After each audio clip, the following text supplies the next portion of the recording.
All right, let's kick this off. Hello, Doc, alcoholic addict amongst other things, How are you, Doc? and welcome to another fantastic edition of Sober School.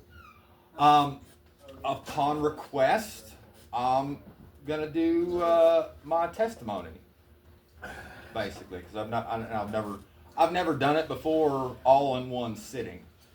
I sprinkle it in here and there, but I've never done it from beginning to end. So beginning would probably be a good place to start. Break it off, Doc. All right, we'll do. So when I was a kid, I'm a little bit neuroatypical, is what they told me in RDC. I'm basically weird as fuck. I'm kind of on the autism spectrum, and I had a speech impediment and a stutter. He knows, and I couldn't. I had a hard time talking, but I wasn't dumb per se, but I was kind of like. Well, let me put it to you this way: in elementary school, I was in gifted classes and the class next to the boiler room with kids with helmets at the same time. So I guess I was kind of stupid smart. Like things that were hard for most people were easy for me, and things that were easy for most people were hard for me. So it's a odd place to be. But I always loved chemistry, and I got my first chemistry set when I was, I think, 4, and my aunt made it for me. She was a substitute teacher at the time, and she made it for me because my mom got tired of me mixing all her cleaning chemicals. So Auntie Linda made me my first chemistry set. Another thing I loved when I was a kid is magic tricks.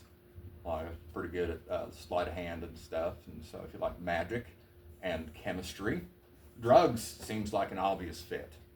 You know, what really started it? All right, so this kid named Billy fucking kicked me square in the balls in elementary school, and that I felt some sort of way about that. And I just watched Miami Vice the night before, so I planted fake Coke in his desk. It's just powdered sugar and a razor blade. But I had to write a report on drugs as a punishment. And I had no idea how many drugs there were. I knew about like weed and cocaine, obviously. But this book I had to write a report from opened a whole new world of, oh my God, oh, this does that. Hallucinogens?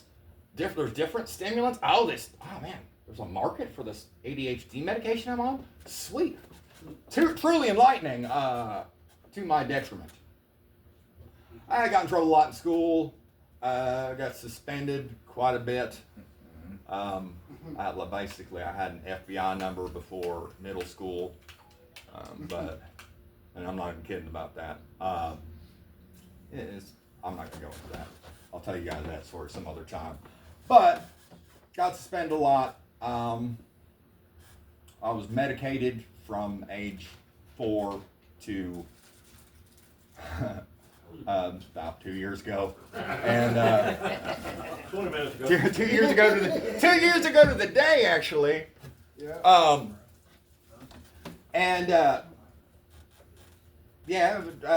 Come high school, started breaking down my ADHD medication, selling it, and allegedly, and constantly getting in trouble. But I love chemistry. So I was like making hooch when I was a kid. You know, like can't get alcohol, but I've seen enough. I've seen enough to know how to make it. My mom had brewer's yeast pills and started a batch. You know, and wow, this kind of tastes gross, but I know what a distillation setup is. So I started basically making moonshine before I could legally drive. And it just kind of progressed like that. And I was really smart about drugs because I spent a lot of time studying drugs and ways to get fucked up. That was my identity. I was the dude. Man, how are we gonna catch buzz? I'm your guy. I'm a I'm gonna figure it out. We're gonna find a way to catch a buzz. Like, and So you did a lot of research. I did. No, I literally spent years in libraries, like back when you used to. I meant like physical research. Allegedly. R&D. Well over 7 years ago. But yeah, I know a thing or two about drugs, and all this was greatly detrimental up until the past couple years. Like, because okay, say you got a drug problem or an alcohol problem, that sucks, but there is availability. But if you can try and avoid it, but if you know how to make all the things, it's really hard to avoid the things because there's not. I can't. You put me in pretty much any store, and I can figure something out. I figured out how to make GHB in prison.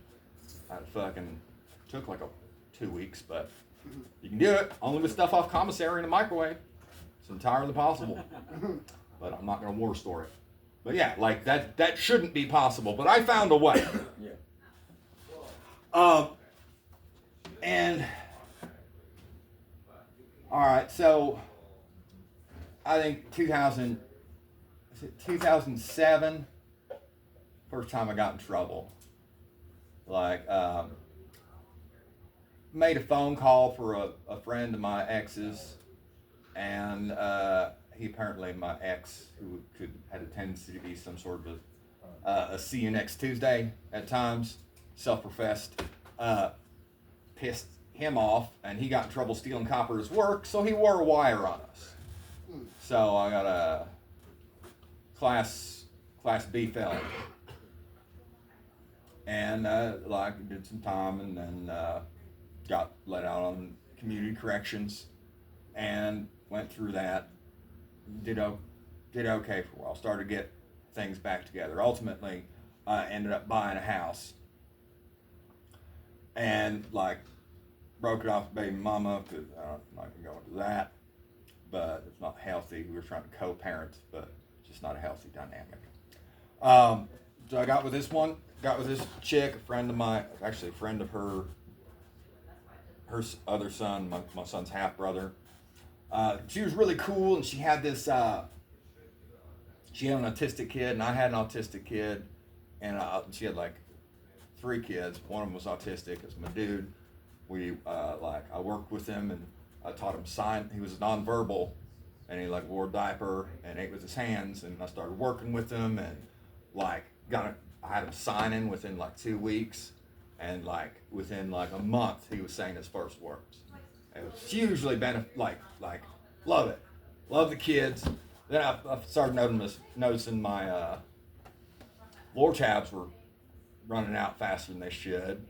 And then I basically confronted her about it and found out she was a heroin addict and that she fucked off the home she was buying on contract. So now I got her and her 3 kids living with me. Also, she was a junkie. And I tried to break it off with her. So even though I like it, but I can't do it. I just got out of being in trouble. Even if I like it and I'll let you do it with me. Ultimately, I'm gonna tell you right now, I'm gonna resent you for it. This is not healthy, and I got to break it off. I was trying to set a boundary, which was for the first time in my life. And she's like, well, we need to talk about this more. So she went to follow me down to work, and she wrecked her car going down the hill because it was snowy. So now she's got no place to go and no car. So I let her stay there. And she ended up selling heroin to a detective in my house while I was at work. And they ultimately charged me with everything they charged her with. They dropped most of it. They charged me with possession of the syringe and maintaining after being locked in county for a year. Because there was syringes in the house and I was maintaining the house, so can't really argue with that. But okay, I'm gonna be single, and I was trying to get my son back. He was in DCS custody at TC Harris. I go there and hang out with him 2-3 times a week. And ultimately, finally, I was fighting for years to get him out. Had a job, had house, had like money and things, was making salary. Like, cause I was clean and sober for 10 years. But I was still had a me problem to deal with. Well, I was still fucking sad as fuck and scared as fuck and just ultimately miserable. I'm like, I'm doing all the things and I'm not using it. I'm still, why does it suck so bad? Why is everything so horrible and why do I keep fucking everything up? And it's because it turns out it's because I had a me problem. But ultimately I got my son out and let baby mama move back in with me. Like, we weren't together. We hadn't been together in like years. We were together for a very small portion, but we lived together for a large portion, because when you have you have an autistic kid, that's a lot of work, and I actually work, so I need help. So she moved back in and ended up relapsing, like right on the finish line. It was like literally the court hearing before about my son coming home. I pissed dirty for meth. Like, I'd been fighting for 5 years to get him back and stayed clean. Was clean for 10 years and fucked it off on the finish line. I have a bit bad tendency of doing that. Like, when so much of my identity is damage control and handling shit that's off, on fire, or underwater. When shit isn't off, on fire, or underwater, I'm gonna fuck shit up. Because I know how to handle that. Like that, I have direction when shit is going bad. I know exactly what to do. When shit's going good, I don't know what the fuck to do.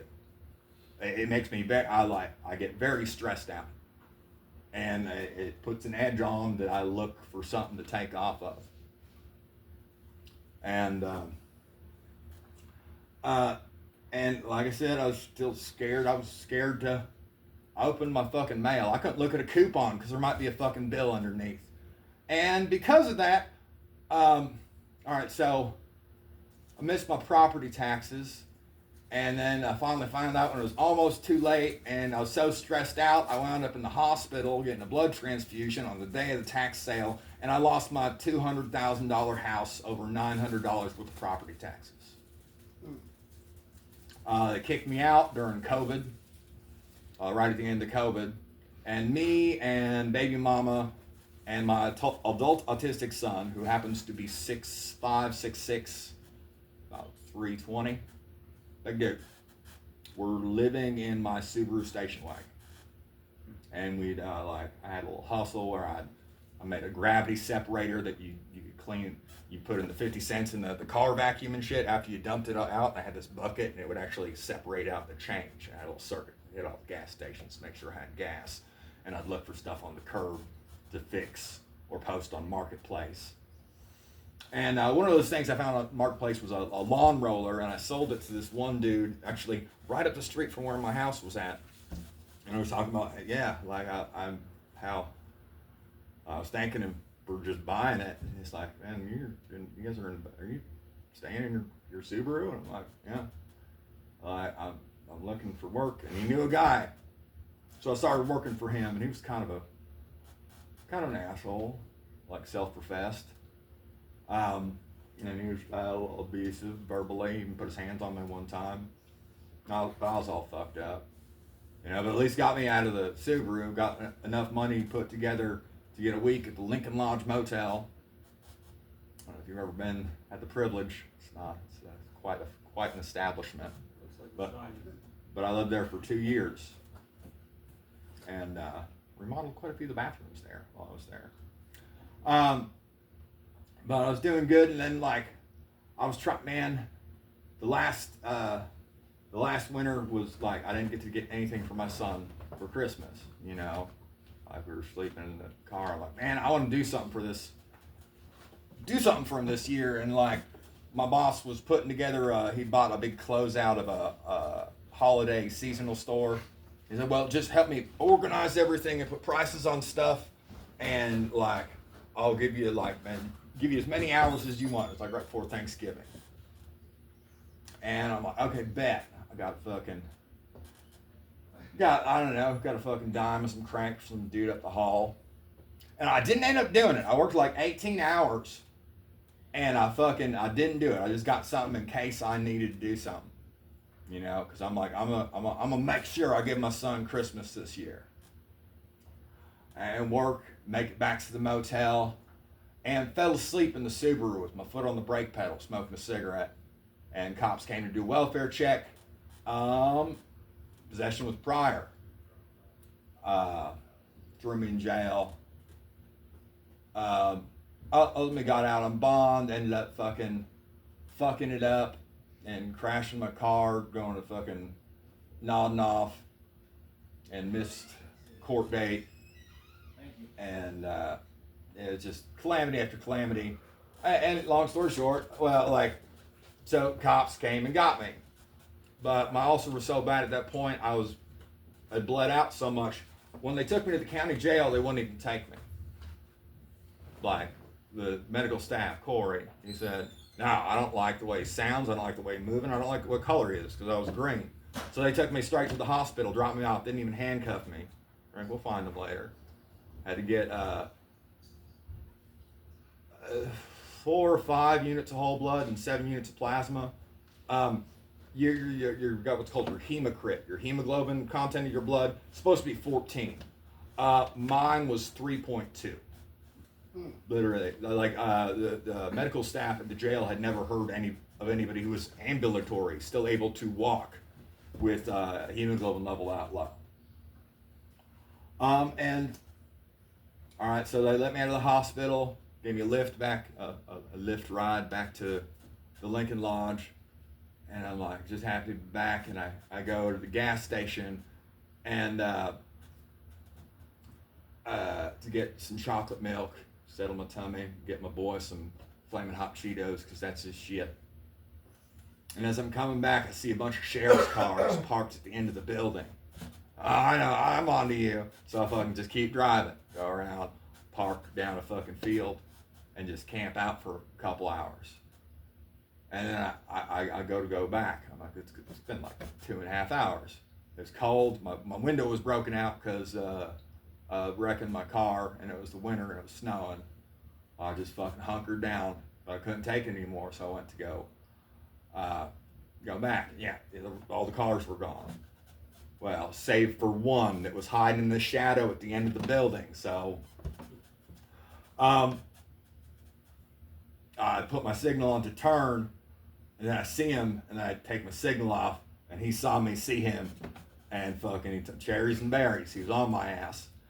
So a high-speed chase down 52, and ended up fucking like Dukes of Hazzard around the corner, fucking pinballed off a telephone pole, and then took off diagonally through a field, and fucking just skirt sideways up next to a fucking creek. Almost ran header onto the creek, hopped out, grabbed my cigarettes, then took off running. Like, you couldn't even see the cop coming. He was coming over the horizon and shit. And I fucking went for that fucking creek. And you couldn't see shit, especially with fucking those high beams on you. And it was like a fucking 8-foot drop, went face first into ice cold, icy water. And fucking regained my heading and went across the creek and got up on the other side. And I felt him grab my ankle.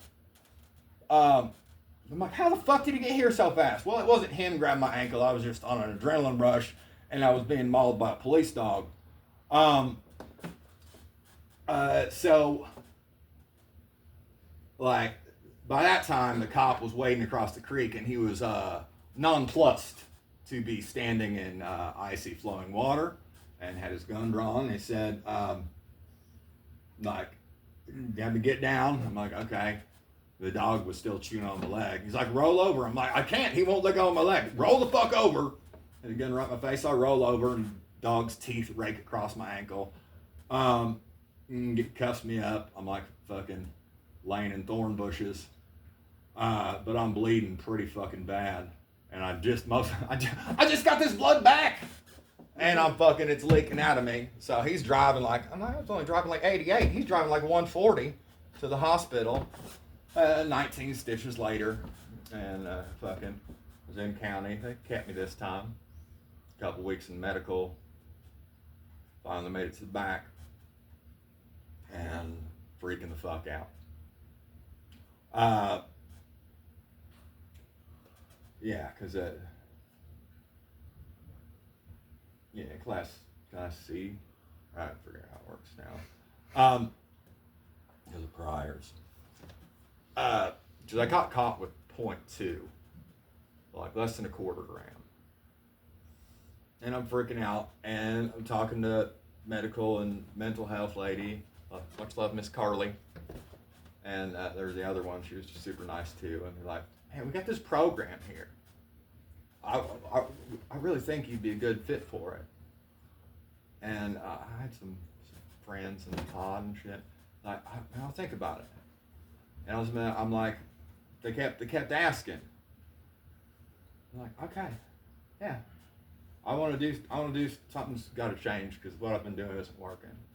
So I got into the Q360 program. It's an MRT program in the county jail. And like you think you guys got to do a lot of stuff here? Like there's literally groups every day of the week. There's like sober school for like every day, but today we're doing codependent relationships, and then we're doing CBT, and then DBT, and I started like teaching some of the classes and stuff, and I was getting through the program. It like super like taught me a lot. And then my dude Post, hi Jared, if you ever see this, he was the top in the pod, and he's super knowledgeable, and he taught me a great deal. And I was getting close to getting through the program, and and ultimately I went. I was convicted, and at my sentencing, the judge said, "Hi, Sean Person." He's like, "Mr. Lukenbach, don't freak out. I'm giving you 5 years for 0.2. I'm like, when's the don't freaking out part? Sorry. But I'm giving you purposeful incarceration. You do this, you do a program, I'll mod you right out. Scouts on. I'm like, all right, bet. Give me something I can do.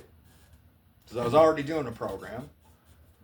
And heck, if I'd finished the program I was doing, potentially, okay, I could modify out and get on community corrections. All right, but Miss Carly was pregnant at the time, and it was at about the time she had her baby. So the program ceased to be. It shut down while she was on maternity leave. It was also during the Delta changeover with IDOC, so everything was messed up. You used to get sentenced and you were on a bus to RDC the next week, if not the same week. I sat there for like 4 months, just not knowing when a bus was going to come. Like literally the week I got sentenced, the buses stopped coming. So I sat there for a couple months while she's on maternity leave, 3 months.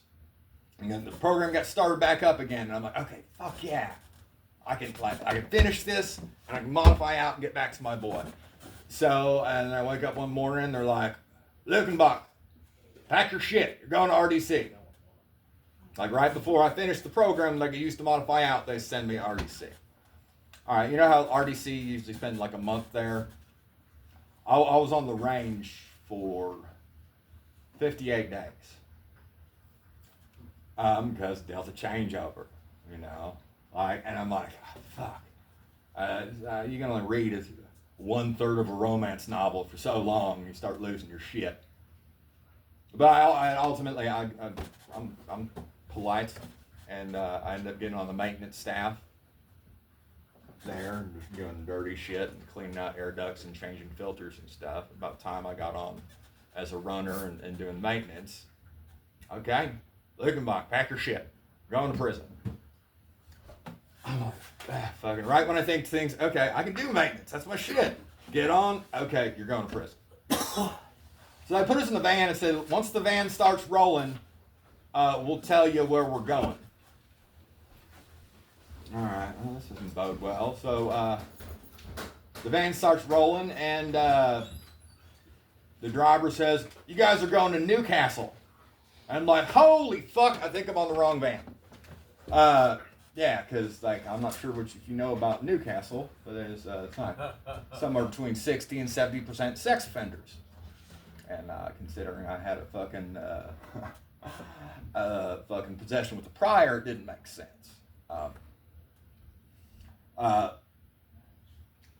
I was going to level 1, went to the work camp this time around, and I did good there.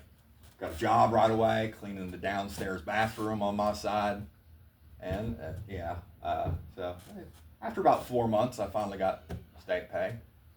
4 months of cleaning the nastiest bathroom in the whole housing unit. But hey, it was something to do, and they had meetings there. And like my buddy Corby, I go to meetings Monday through Friday, every day, and that's when I really started getting into the program. And they had the program I was supposed to do was RWI. Corby was the teacher's aide for RWI. So I'm like, man, get me on the list, man. When there's an opening, man, like put me in there, you know. And I'm like, I kept doing it, started working out and doing meetings and just trying to write a couple sets of encyclopedias and a bunch of books. That's what I do. And finally, opening. He gets me into RWI. I'm like, fuck yeah, finally. All I gotta do is I do this program and I can modify out. All right, so the second week I was in RWI, go to class, and the CEO was like, yeah, RWI is canceled indefinitely. Apparently the director of the program at the facility didn't have her certification. So the program that I was sentenced to do was not offered at the place I was sent. I ultimately did about 2 years waiting to do a 90-day program.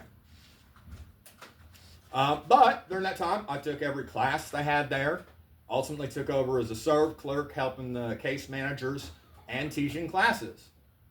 Like anger management, OSHA forklift, CDL prep, Microsoft. And I got like pretty good. I'm pretty good at breaking shit down for just people in general.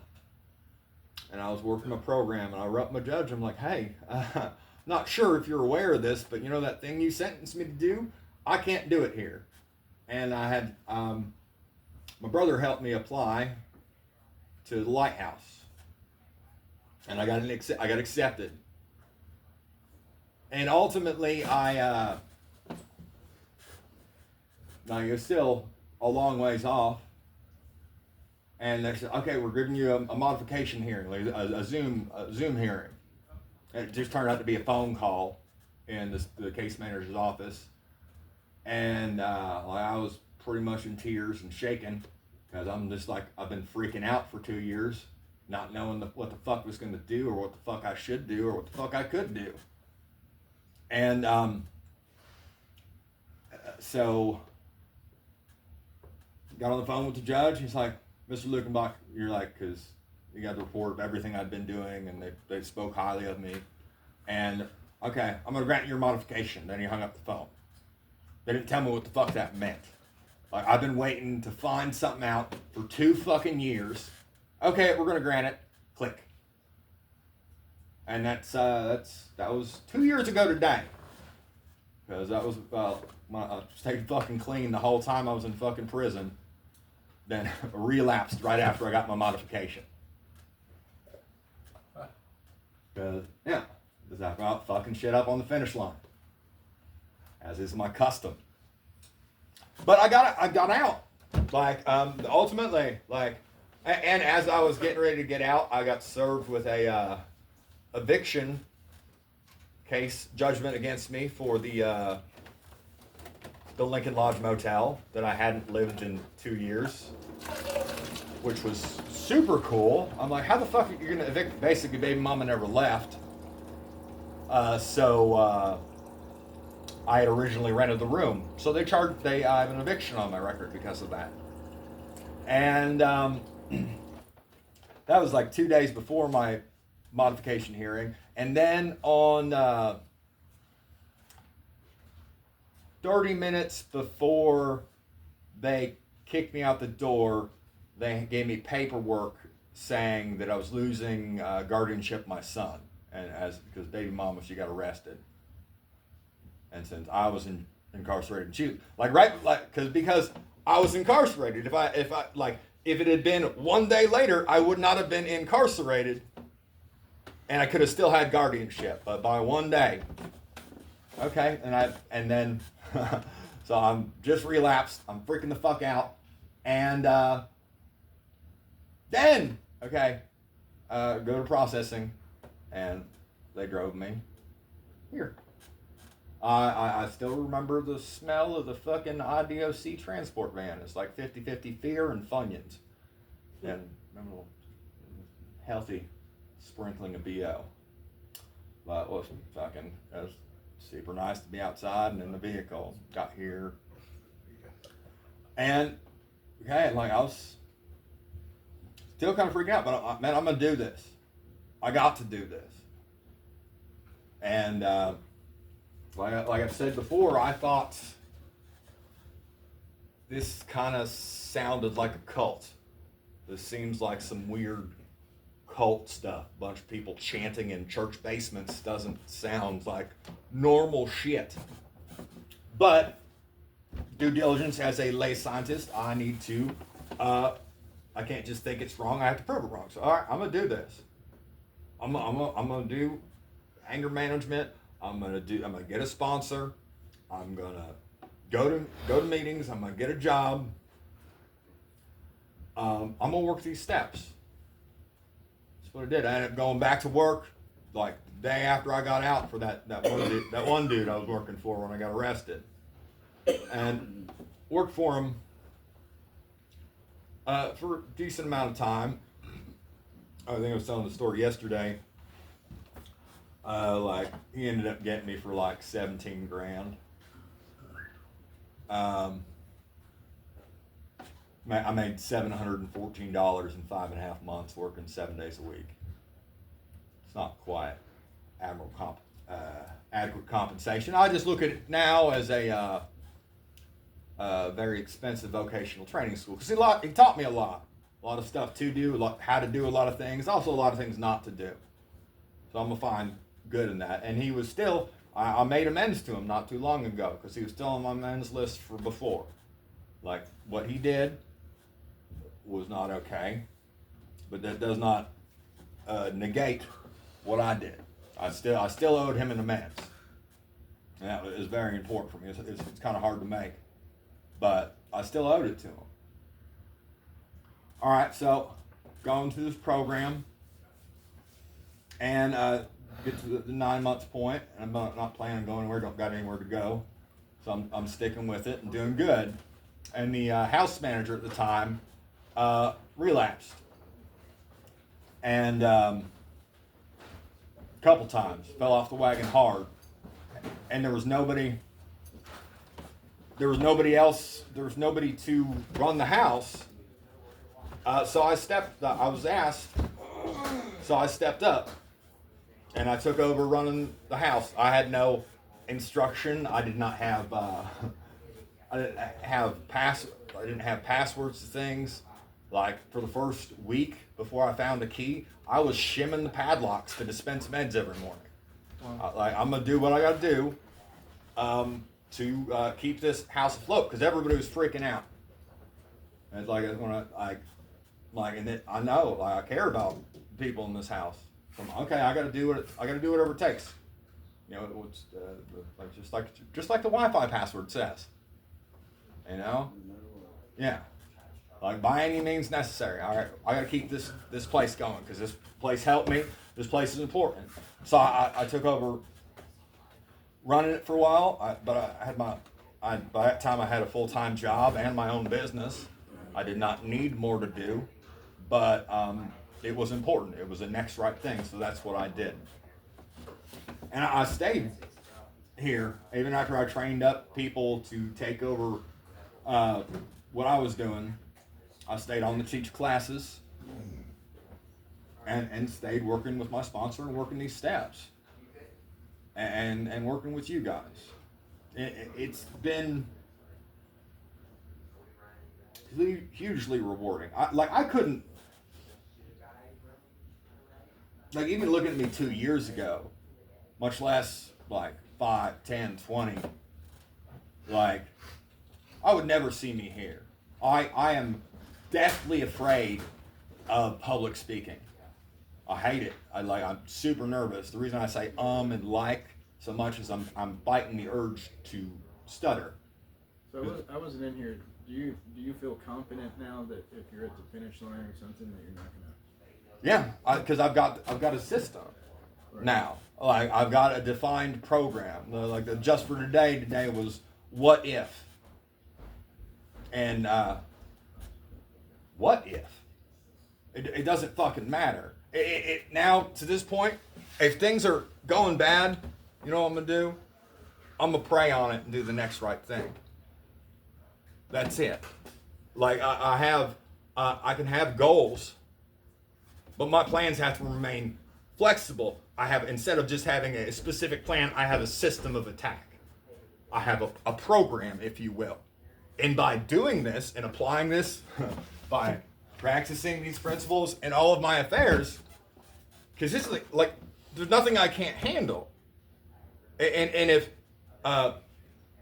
good stuff happens, you know what I'm gonna do about it? I'm gonna pray on it and do the next right thing. And it doesn't matter. Nothing doesn't matter what life throws at me, because shit still goes sideways for me sometimes. Stuff still gets fucked up, but the manageability that this program talks about, it's not gonna say, oh, everything's gonna be all hunky dory now. And honestly, I'll tell you, once you start, if you're doing it, you're actually working this program, some good stuff, some like statistically anomalous good shit, based on my experience, starts happening. And it kind of freaks you out. Man, it's A miracle. yeah. It's like, man, it's good. Things are good. Things are like too good. I started to get nervous a little bit. Okay, now talk to my sponsor and tell them, hey, man, I'm kind of freaking out because there's nothing to freak out about. Now just breathe, surrender your prayer shit, and stick with the program. And it works, and it's amazing. Like it's. Can I see your meeting sheet? All right, thank you. All right, so this is a pain in the ass. Doing all filling all this stuff out and keeping track of everything and having to do chores and live with 30 dudes. That's not something that most people are hugely a fan of.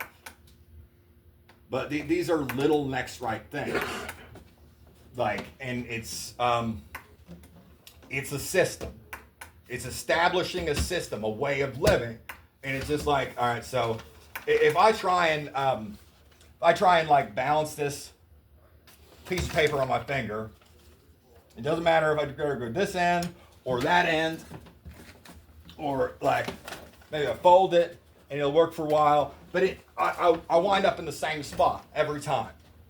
I wind up on rock bottom every time. Please share music with me and stuff. Yeah. Peace and quick. Absolutely. Sure. But so like I'm trying to keep it together, but it winds up in the same place every time. So what I need is to apply a system. So like here's the 12 steps. All right, and here's the 12 traditions. All right. So now that I have a system, a structure, now I can actually keep it together. And it's not saying it's not going to be hard sometimes or that it's easy, but now I have a way to actually do it that is sustainable. By just sticking, be mindful of the center, stick with the system, and it works. But this same system combined with this circle we have here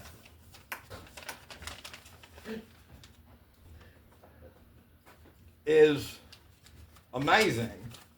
And by combining the system with the circle of the rooms,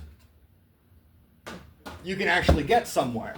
But that same system that I applied to doing that small next right thing, I can apply to way bigger stuff. And I'm doing the exact same thing, just on a bigger scale. So people think, oh man, it's a huge pain in the ass to have to do all this little stuff. But if you can't do the little stuff, you're never going to be able to do the big stuff. But if you can figure it out, if you can get good at doing the little pain in the butt stuff that you're not a huge fan of, seems like, oh, this sucks. If you can get good at that, you can do that same thing on bigger and bigger scales. There's nothing you can't handle by applying this same program. Like I was saying the other day, I practice the 12 steps when I'm driving. I practice the 12 steps when I'm cooking dinner. I practice the 12 steps when I'm unclogging a toilet. This is almost universally applicable to every aspect of my life. And the program's not going to give you shit. Some people the program will give you shit, but it's not going to hand anything to you. Like it's not going to guarantee you're going to have find the love of your life or have a great relationship. It's not going to guarantee you're going to be financially successful. It's not going to guarantee you're going to get the job you want. What the program does is if you do find somebody who you're meant to be with and you're compatible with, it allows you to actually keep it. If you do find a job that's a good job and worth having, practicing these principles in all your affairs actually lets you keep it. If you do get money, it helps keep that money from destroying you, because people equate money and success with happiness, and it's not the same thing. Like, I know plenty of highly successful people with plenty of money who are fucking miserable. This program won't give you shit other than direction and rules written so simply that you can actually practice them in your daily lives. It doesn't give you shit, it just gives you the ability to keep what you get and not lose it, not blow up on the finish line. But honestly, man, it's just been a privilege. I would never see myself in this position. I don't like talking in front of people. I don't like to live, to choose to live. Because I got my modification of house arrest like ways back. And I didn't have to live here. I haven't had to live here since I graduated the program. I could have gone out on my own. But you guys are important. This program is important. Because, man, if I was just stuck in there in limbo, not even given the opportunity to do what I was sentenced to do. And it seems like a bunch of calamity. It seems like one fucked up thing after another. But I'll tell you what, if I just let's say I completed the Q360 program and just modified out years ago, I would probably be back locked up or dead. If things went based on my own free will, how I thought they should go, how I wanted them to go, I would probably be in one of three places. And you guys know what three there are. It's nice to have options, but jails, institutions, or death aren't good ones. But looking back on it, all of that was fucking horrible. Just to get oh my God, be stressed out. And the second I see hope, just have it dashed time and time again. And that was horrible to go through at the moment. But looking back on it, thank God. all that calamity, all that fucked up, that series of unfortunate events was exactly what needed to happen to bring me right here, right now. It's exactly what needed to happen so I'd be in the right place in my program and in this house when shit went down. Because if the house, if no house manager, no stability, nobody with any clean time, this place could have turned into a trap house. So thank God all that horrible shit happened to me. Thank God I was in that position. Thank God I got 5 years for fucking less than $250,000. Because if I didn't, I probably, again, the same three options. I would have stayed just burning the candle at both ends and been miserable and fucking scraping day to day to hopefully have enough money to stay in the Lincoln Lodge Motel. And my son would be miserable. Me and my son have a great relationship now. He's got a fucking apartment down in Indy. I go down there once a week, draw pictures for him, play video games. He makes me draw super complicated pictures and looks at them for 30 seconds, crumples them up and throws them in the trash. We do that every single weekend. Sometimes I'll spend like 45 minutes, an hour drawing a picture because it's got to be exactly what he wants, exactly how he wants it. And I'll sit there and watch me draw it the whole time.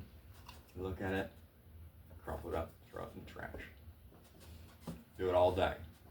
Very Buddhist, the impermanence of all things. Don't avoid attachment. It's about the act. It's a doing thing. It's like this program is a program of action. We get to eat pizza too. Yeah. Well, there is pizza. We alternate between Papa John's and Domino's, depending. Always pepperoni, sometimes Coke, sometimes Pepsi, whatever the case may be. But yeah, like he probably could have everything didn't go so bad. Things probably would have gone a lot worse. And thank God, I got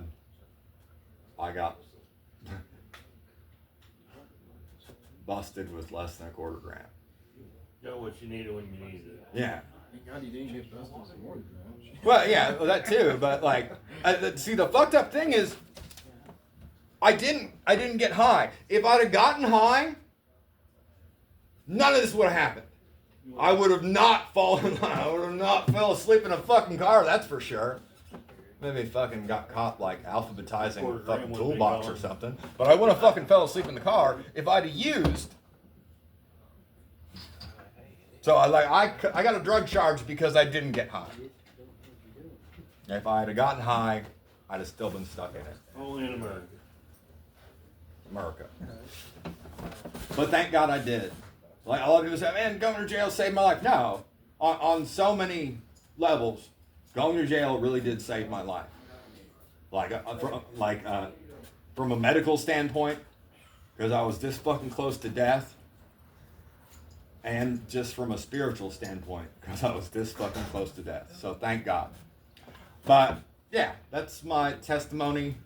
It works if you work it, and that's all I got. Thanks, Doc. Oh.